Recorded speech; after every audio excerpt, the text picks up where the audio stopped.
Olá pessoal, tudo bem? Dando sequência ao nosso PET volume 3, na nossa semana 2, temos como tema grandes blocos comerciais. Bem, o surgimento dos blocos econômicos. A gente entender um pouco melhor sobre os grandes blocos econômicos mundiais, é importante que a gente primeiro entenda o surgimento, como surgiu os primeiros blocos econômicos. Os blocos econômicos surgiram em um contexto amplo de difusão da globalização, ao qual faz com que as economias do mundo todo se conectem, transformando o planeta em uma grande rede de trocas comerciais, culturais, políticas, sociais e várias outras possíveis. Esses blocos passaram a se formar com o intuito de diminuir as fronteiras impostas pelos países, havendo trocas significativas como mão de obra, serviços, capitais e fluxos de mercadorias, os principais, matéria-prima e mercadoria. Além disso, também é um objetivo aumentar o PIB, o Produto Interno Bruto, o lucro das empresas e, consequentemente, os empregos dos países envolvidos. O que são blocos econômicos?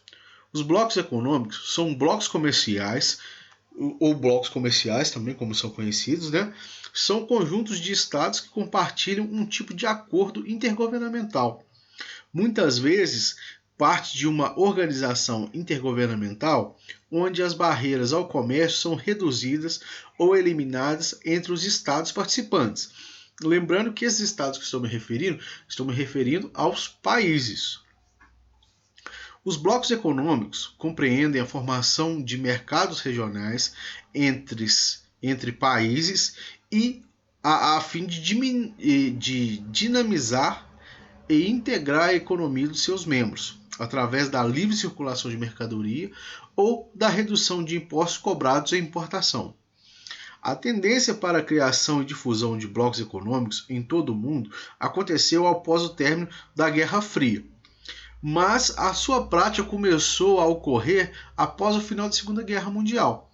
Lembrando que a Segunda Guerra Mundial teve início em 1939 até 1945. A partir da Segunda Guerra Mundial teve início, mas teve um grande êxito ali, principalmente na década de 90. Os principais blocos econômicos do mundo estão aqui listados. Nós temos o NAFTA, que é uma área de livre comércio da América do Norte, onde envolve os países da América do Norte, incluindo o México. O Mercosul, Mercado Comum do Sul, envolve todos os países da América do Sul.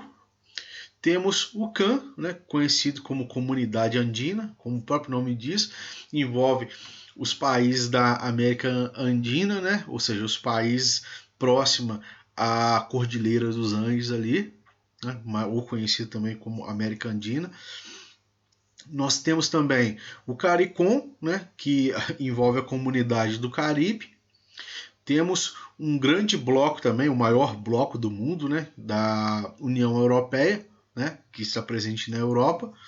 Na África, temos o SADC, que é a Comunidade de Desenvolvimento da África Austral.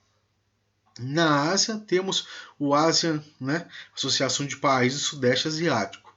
E existe também blocos transcontinentais. A exemplo, nós temos a APEC, que é a Cooperação Econômica da Ásia e Pacífico, que reúne países da América, da Ásia e da Oceania.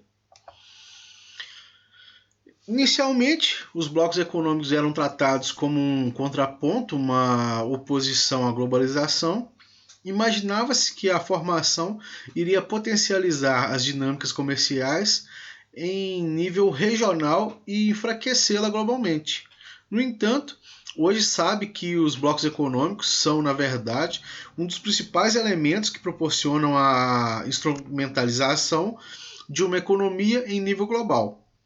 Isso porque, além de integrar regionalmente os países, a formação dos acordos econômicos potencializa o comércio com o mercado externo através de tarifas comuns e estratégias de mercado, visando atenuar os efeitos da concorrência e dinamizar as trocas comerciais. O primeiro acordo internacional entre países a se constituir no mundo foi o Benelux, né, que seria a semente para a formação posteriormente da União Europeia.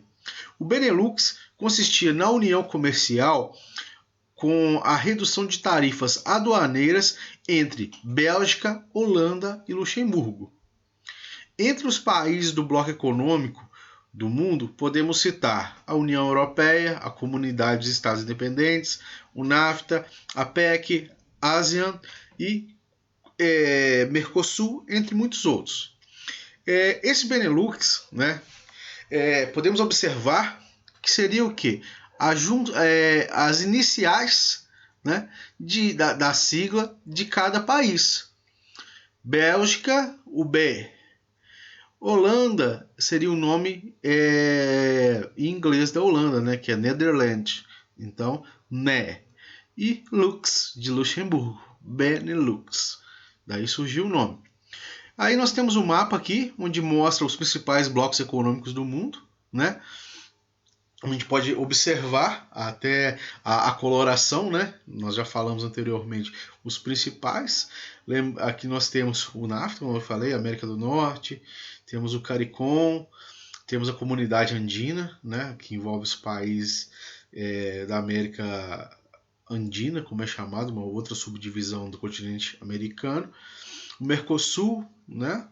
Nós temos o CAL também, que é um outro bloco, a União Europeia, o maior bloco.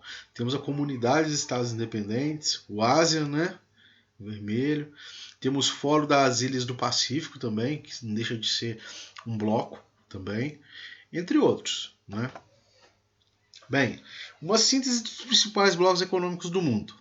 Vamos falar um pouquinho da União Europeia, que é o principal bloco econômico da atualidade, né? Como eu já falei, é um dos mais fortes do mundo, né? Possui atualmente 28 países membros, apresentando além de uma dinâmica econômica e comercial acentuada, um elevado nível de organização que inclui até mesmo a livre circulação de pessoas entre as nações que fazem parte do bloco.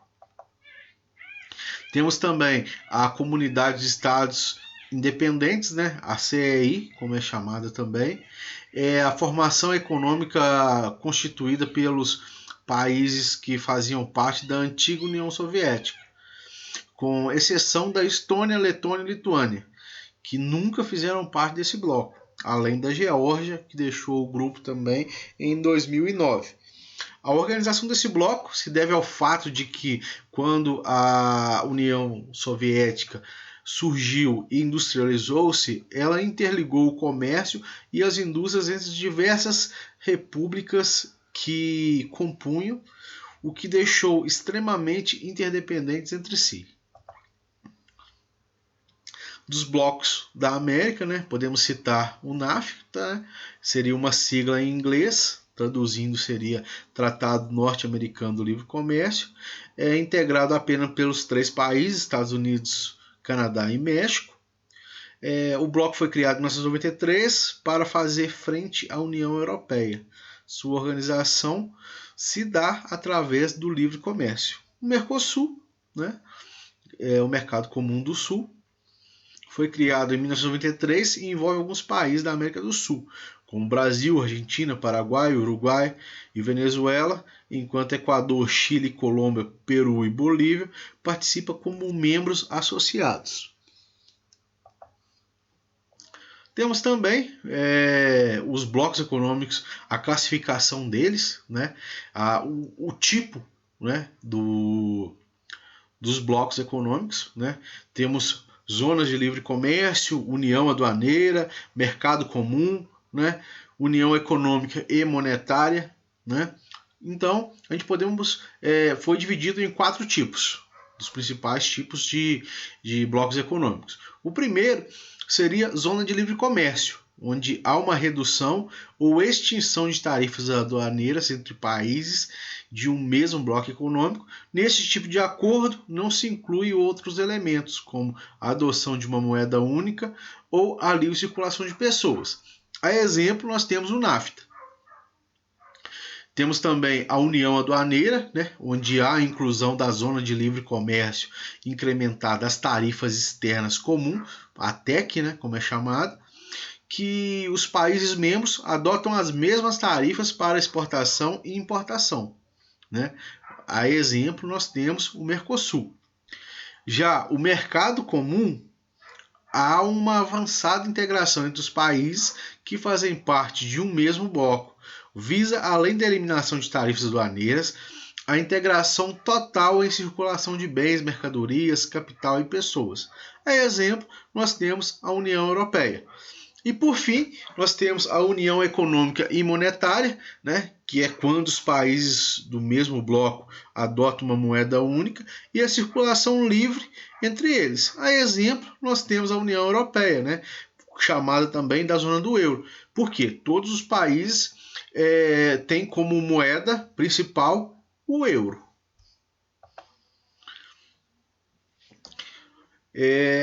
Países do Norte e países do Sul.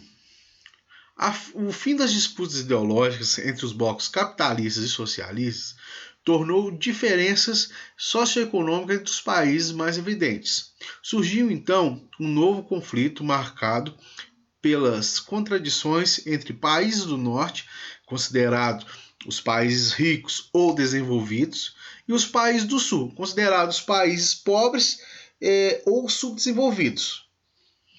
A regionalização do mundo em Norte e Sul foi definida com base em critérios socioeconômicos.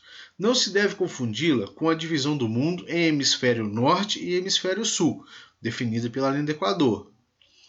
Essa proposta leva à generalização, pois há muitas diferenças econômicas e sociais entre os países, principalmente os do Sul. Bem, temos também os chamados países emergentes, né? No Bloco Sul, países como Brasil, México, Índia, China são chamados de países emergentes, ou seja, países em desenvolvimento, pois são industrializados e apresentam significativas melhoras nas condições de vida da população e nos indicadores econômicos. Esses países também estão ampliando suas participações na economia e na política internacional. Então, essa é a nossa aula, pessoal. Até a próxima. Um abraço a todos aí.